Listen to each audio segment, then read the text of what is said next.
55 علوم و فنون پر آپ نے 1000 سے زیادہ کتابیں لکھی. 55 علم. ان کے چند نام، میں آپ کو سارے نام تو نہیں بتا سکتا، چند نام. اور کچھ علوم ایسے ہیں جو اعلیٰ حضرت سے پہلے جن کا وجود ہی نہیں تھا، وہ علوم شروع ہی اعلیٰ حضرت کی ذات سے ہوئے. ان علموں کے بانی اعلیٰ حضرت ہیں. ان علموں کے بانی ہی اعلیٰ حضرت نے وہ فن ایجاد کیا، وہ علم ایجاد کیا.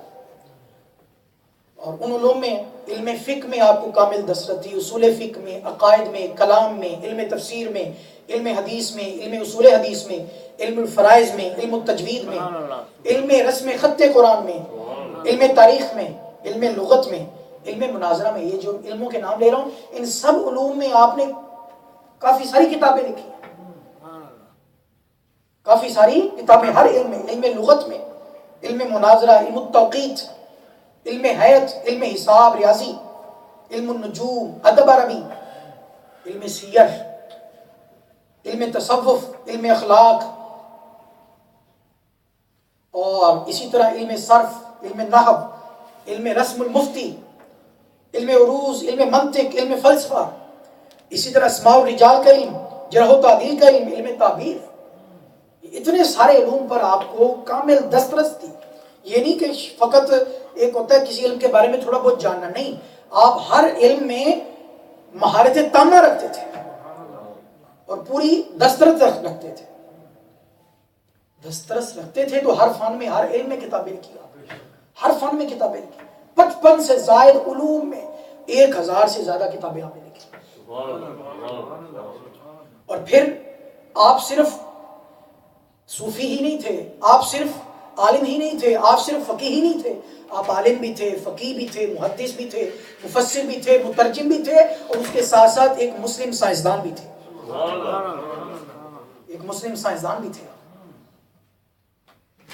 کہ آپ نے بہت سارے رسالے ایسے لکھے جس میں آپ نے دلائل کے ساتھ آپ نے سائنس کے بہت سارے نظریات کا رد کیا.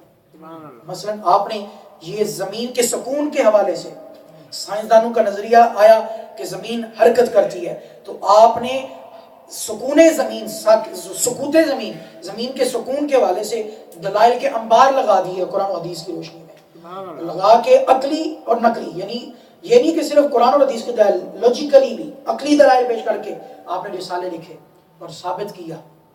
گویا آپ ایک سائنسدان بھی تھے. زمین کی مٹی کے حوالے سے یہ تیمم کا مسئلہ فتاوی رضویہ میں آپ نے لکھا. تو تیمم کا جب مسئلہ آیا تو تیمم کے بارے میں شرعی مسئلہ یہ ہے کہ تیمم زمین کے ساتھ کیا جائے گا، مٹی کے ساتھ، اور اس چیز کے ساتھ جو مٹی کی جنس سے ہے. یہ ایک مسئلہ ہے. اس مسئلے پر آپ نے اتنی تحقیق کی کہ آپ نے کئی 100 چیزیں گنوائیں کہ جو جنس ارض میں سے ہیں، زمین کی جنس میں سے ہیں. اور اس سے پہلے کسی نے ایسی تحقیق نہیں کی تھی، نہ کسی سائنسدان نے ایسی تحقیق کی.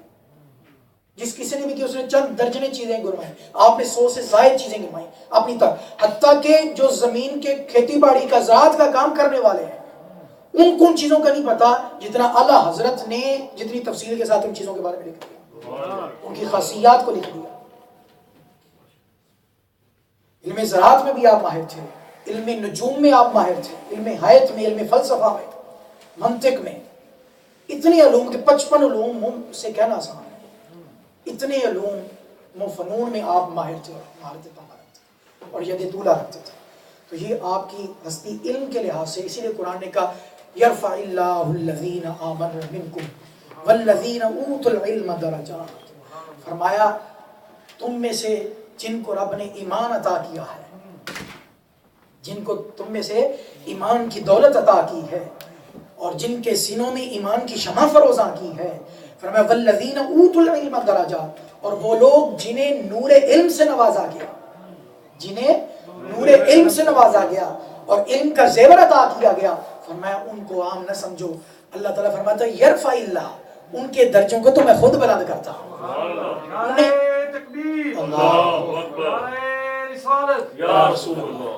ان کے درجوں کو تو میں خود بلند کرتا ہوں، ان کو عزتیں، رفتیں، بلندیاں تو میں خود عطا کرتا ہوں. ان کا میری بارگاہ میں بڑا اونچا مقام ہے کہ جنہیں علم سے نواز دیا جائے، جنہیں علم عطا کیا جائے.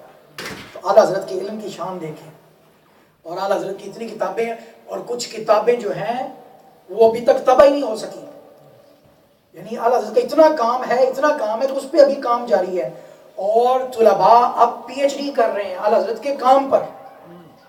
اور صرف یہ نہیں کہ عرب و عجم کی یونیورسٹیز میں، یورپ کی یونیورسٹیز میں آپ کی شخصیت پر اور آپ کے ورک پر، آپ کے کام پر پی ایچ ڈیز کی جا رہی ہے. یعنی اتنی کامل ہستی ہے. تو اعلیٰ حضرت عظیم البرکت. اور یہ سب کچھ کیسے ملا؟ اعلیٰ حضرت خود کہتے ہیں یہ جو کچھ بھی مجھے ملا ہے یہ بارگاہ مصطفیٰ سے ملا. یہ جو کچھ بھی ملا علی گڑھ مسلم یونیورسٹی کے وائس چانسلر ڈاکٹر سر ضیاء الدین ریاضی کے بڑے ماہر تھے، اور مختلف ملکوں میں جا کر انہوں نے ریاضی کی تعلیم حاصل کی تھی، میتھ کی. تو اپنے آپ کو وہ ایک بڑا ریاضی کے ماہردان سمجھتے تھے، اور ہے بھی تھے. اور مختلف ملکوں سے جا کر انہیں باقاعدہ اسپیشلسٹ تھے میتھ کے. اتفاق سے ایسا ہوا کہ انہیں کوئی ایسا مسئلہ میتھ کا ان کے لیے الجھ گیا، وہ حل نہ ہو سکا. تو بڑے پریشان ہوئے، بڑی کوشش کی لیکن نہیں حل ہوا. تو انہوں نے ارادہ کیا، اور صاحب حیثیت بھی تھے وہ، انہوں نے ارادہ کیا میں جرمن جاتا ہوں، وہاں اسپیشلسٹ ہیں اس فن کے، تو وہاں جا کے میں اپنے اس مسئلے کا حل کرواتا ہوں. اس مسئلے کا میں حل کرواتا ہوں. ایک دن انہوں نے اسی یونیورسٹی میں ایک اور دینیات کے پروفیسر تھے سید سلمان اشرف، ان سے یہ بات کی. انہوں نے کہا کہ آپ نے اتنا لازمی خرچہ کر کے جانا ہے جرمن میں آپ کو مشورہ دیتا ہوں، ایک عالم ہے امام احمد رضا خان کا نام ہے، آپ ان کے پاس چلے جائیں، وہ آپ کا مسئلہ حل کرتے ہیں. وہ ان کو ان کی اس بات کا بڑا غصہ لگا کہ مذاق کر رہے ہو میرے ساتھ، وہ ایک عالم ہے، انہیں ریاضی کے مسئلے کہاں سے آئے؟ وہ میتھ کو کب انہوں نے میتھ کہاں سے پڑھ لی؟ نہ تو وہ کسی کالج میں گئے نہ کسی یونیورسٹی میں گئے، انہیں ریاضی کہاں سے آ گئی؟ اللہ. حالانکہ یہ سارے علوم جو تھے، یہ ریاضی، یہ لا، یہ آج کل جتنے اسکول کالج کے جتنے یہ ہیں، یہ سارے مدرسوں کے علوم ہیں، یہ مدرسوں کے فنون ہیں. یہ اب الگ الگ جو ڈگریاں بن گئی ہیں، لا کی ڈگری بن گئی ہے، اور یہ فنانس کی ڈگری بن گئی ہے، انجینئر کی بن گئی، یہ سارے مدرسے کے علوم ہیں. اور یہ جو انگلش میں کتابیں، یہ ساری عربی ہی علوم میں تھیں، عربی کتابیں تھیں، ان کو کنورٹ کیا گیا، انگلش میں ٹرانسلیٹ کیا گیا، آج وہ کالجوں اور یونیورسٹیز میں پڑھائی جا رہی ہے. یہ ساری، یعنی پہلے جو ایک مدرسے کا جو پڑھا ہوا ہوتا تھا، وہ یہ نہیں تھا کہ وہ صرف کو قرآن اور حدیث پڑھتا تھا اور اس کو مطلب وہ سارے علوم میں ماہر ہوتا تھا. وہ ریاضی دان بھی ہوتا تھا، وہ حساب کو بھی پڑھتا تھا، وہ فلسفے کو بھی پڑھتا تھا، وہ قانون کو بھی پڑھتا تھا، وہ یہ ساری چیزیں پڑھ کے نکلتا تھا ان سے. اس کی شخصیت ہمہ جہت ہوتی تھی. بار کیا انہوں نے کہا کہ میں نے تو آپ کو ایک اچھی نیت سے مشورہ دیا، آپ کی خیر خواہی کی ہے، آگے آپ کی مرضی ہے. بار انہوں نے کہا چلو دیکھ لیتے ہیں، چیک کر لیتے ہیں، تو اگر تم نے یہ کہا ہے تو. مختصر یہ کہ وہ اعلیٰ حضرت کے پاس ایک گروپ کے ساتھ چلے گئے اور جا کے اعلیٰ حضرت کو کہا جی ہم آئے ہیں اس لیے یہ مسئلہ. آپ نے کہا بولو بتاؤ. آپ اس کو کسی کام مشغول تھے، آپ نے ایسے بے تکلفی سے کہا ہاں بولو کون سا مسئلہ ہے؟ تو انہوں نے کہا یہ تو بڑا ہلکا سا لے رہے ہیں. انہوں نے کہا جی وہ ذرا توجہ سے سننے والا ہے، ذرا چھوٹا موٹا مسئلہ نہیں ہے. اعلیٰ حضرت نے کہا بولو تو صحیح، بتاؤ تو صحیح کیا مسئلہ ہے. جب انہوں نے مسئلہ بیان کیا، آپ نے فوراً فی البدی اسی وقت اس کا جواب عطا کر دیا. فی البدی اسی وقت. ہم سوال کرتے ہیں، پورا صفحہ بھرتے ہیں، 2 صفحے 3 صفحے کھپ جاتے ہیں، پھر جا کے آنسر نکلتا، اسی وقت فی البدی بتا دیا اس کا جواب. وہ دنگ رہ گئے، حیران رہ گئے، کہنے لگے پہلے سنا کرتے تھے کہ علم لدنی ہوا کرتا ہے کچھ، آج ہم نے دیکھ لیا ہے کہ علم لدنی کیا. پہلے جسٹ ہم علم لدنی کے بارے میں سنا کرتے تھے، آج اپنی آنکھوں سے علم لدنی دیکھ لیا کہ علم لدنی کیا ہے. تو آپ نے کہا کہ یہ کوئی خاص عطا ہے، یہ کوئی آپ کو یہ میتھ کا یہ کسی خاص ادارے سے آپ کو ملا یہ علم؟ آپ نے فرمایا تم صرف اس علم کی بات کرتے ہو، میرے پاس جتنے بھی علم ہیں یہ سارے کے سارے مجھے بارگاہ مصطفیٰ سے ملے.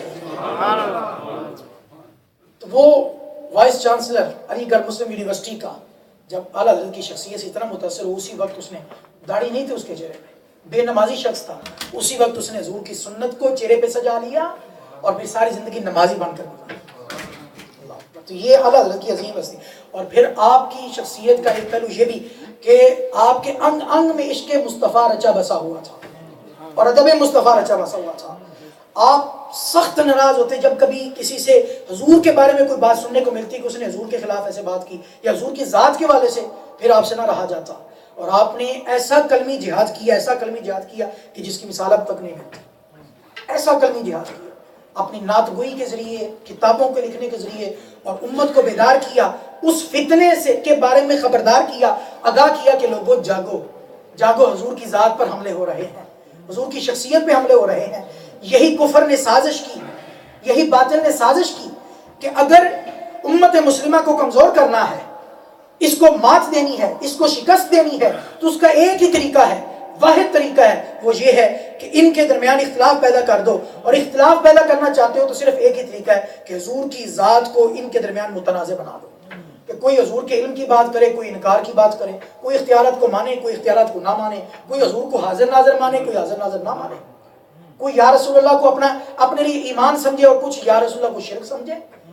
یہ اختلافات ان کے درمیان پیدا کر دو اور پھر ایسی کتابیں لکھیں گے. اس ساتھ تو اعلیٰ حضرت وہ عظیم ہستی ہیں. کیوں اعلیٰ حضرت کا آج اتنا نام لیا جاتا ہے؟ یاد رکھیں، اعلیٰ حضرت کسی یا بریلوی کسی خاص مسلک کا نام نہیں ہے. اعلیٰ حضرت نے قوم کو جگایا ہے، قوم کو بیدار کیا ہے، باطل سے آگاہ کیا ہے، کفر کی سازشوں سے آگاہ کیا. یہ آگاہی، اور آپ نے بتایا کہ صحابہ کرام کے دور سے لے کر اب تک جو مسلک چلا آ رہا ہے وہ مسلک حق، مسلک اہل سنت و جماعت ہے. سبحان اللہ.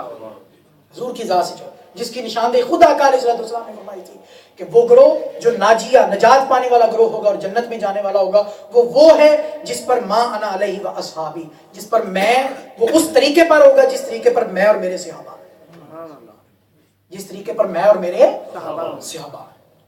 اعلیٰ حضرت نے اس گروہ کی نشاندہی کی، ان کے عقائد کو واضح کیا اور بتایا کہ یہ جتنی یہ بد عقیدگیاں بتائی، یہ ساری یہ صحابہ کرام کے یہ عقیدے نہیں تھے، صحابہ کرام کے یہ نظریات نہیں تھے. تو اعلیٰ حضرت نے اپنی نعت گوئی کے ذریعے بھی جو ہے وہ آقا علیہ السلام کے محبت کے پیغام کو پھیلایا، آپ کے ادب کے پیغام کو پھیلایا. اور پھر آپ نے جو خاص جو آپ کا کارنامہ جس کو ہمیشہ یاد رکھا جائے گا اور آج بھی پوری دنیا میں امت مسلمہ آپ کے اس فیض سے فیض یاب ہو رہی ہے. اور پھر آپ کی ہستی وہ ہستی ہے کہ صرف عجم والے نہیں، عرب اور عجم دونوں آپ سے مستفید ہوئے، دونوں آپ سے مستفید ہوئے اور ہو رہے ہیں. اور آج بھی عرب یونیورسٹیز میں بھی آپ کے کام پر جو ہے، آپ کے عربی میں جو کام کیے ہیں آپ نے، اس پہ ورک ہو رہا ہے، اس پہ تحقیق ہو رہی ہے، ریسرچ ہو رہی ہے. اللہ اکبر. اور اعلیٰ حضرت عظیم البرکت آپ نبی کریم صلی اللہ علیہ وسلم کی احادیث اور آپ کی سنت کو پابندی سے اپنانے والے تھے، اتنی پابندی سے اپنانے والے تھے کہ خود بھی اس پر عمل پیرا ہوتے اور دوسروں کو بھی اس پر جو ہے وہ عمل پیرا کراتے. نبی کریم صلی اللہ علیہ وسلم کی حدیث پاک ہے، ابدؤوا بالمیامن. ایک مثال دے رہا ہوں آپ کی شخصیت کے حوالے سے. فرمایا کہ ابدؤوا بالمیامن، کہ جو جائز نیک کام ہے ان کو جو ہے وہ دائیں ہاتھ سے شروع کیا. ابدؤوا بالمیامن، دائیں جانب سے ابتدا کرو. کسی کو چیز پکڑانی ہے تو دائیں ہاتھ سے پکڑاؤ، چیز پکڑنی ہے تو دائیں ہاتھ سے پکڑو. پاؤں میں جوتے ڈالنے ہیں، پاؤں جوتے میں ڈالنے ہیں تو پہلا دایاں پاؤں جوتے میں ڈالنا چاہیے. تو اسی طرح بقیہ چیزیں. تو اعلیٰ حضرت آپ کی یہ شان تھی کہ آپ ہمیشہ جب بھی مسجد میں آتے تو ظاہر ہے یہ مسجد میں آپ آئے ہیں تو مسجد میں صفیں ہیں، آپ ہمیشہ جب بھی صف میں پیر رکھتے تو پہلے اپنا دایاں پاؤں صف میں رکھتے، دوسری صف میں جاتے تو پہلے دایاں پاؤں. تو ایک دن اعلیٰ حضرت بڑی جلدی میں تھے، بڑی جلدی میں تھے. ایک شخص اکثر اس چیز کو نوٹ کیا کرتا تھا، وہ دیکھتا ہے کہ آج تو اعلیٰ حضرت بڑی جلدی میں اور بڑی سپیڈ سے آ رہے ہیں، بڑی تیزی سے آ رہے ہیں. آج دیکھتے ہیں کہ اس پہ عمل کرتے ہی نہیں کرتے. وہ اتنی جلدی میں تھے، پریشانی میں تھے، گھبراہٹ میں بھی تھے، لیکن اس کے باوجود آپ کو سنت رسول نہیں بھولی. اس کے باوجود آپ کو سنت رسول نہیں بھولی. آپ نے ہر صف میں اپنا پہلا جو پاؤں رکھا وہ دایاں ہی پاؤں رکھا. ایک شخص کو آپ نے چیز پکڑانے لگے تو اس نے بایاں ہاتھ آگے کیا، آپ نے ہاتھ پیچھے کر لیا، کہا نہیں پہلے دایاں ہاتھ کرو پھر تمہیں پکڑا. تو یہ اس طرح حضور کی تعلیمات پر خود بھی عمل کرتے اور دوسروں کے لیے بھی آپ ماڈل بنتے، نمونہ بنتے. اور پھر حدیث پر آپ کو اتنا کامل یقین تھا کہ حضور کے فرمان، آپ کا یہ ایمان تھا، یہ کان تھا، میں غلط ہو سکتا ہوں، میں جھوٹا ہو سکتا ہوں، ساری کائنات جھوٹی ہو سکتی ہے، لیکن فرمان مصطفیٰ غلط نہیں ہو سکتا، فرمان مصطفیٰ جھوٹ نہیں ہو سکتا. تو آپ نے ایک فرمان پڑھا تھا نبی کریم صلی اللہ علیہ وسلم کی، ایک حدیث پڑھی تھی. وہ حدیث یہ تھی کہ جو شخص کسی مریض کسی وبا والے شخص کو دیکھے جس میں کوئی وبا ہو اور اس وبا والے شخص کو دیکھ کر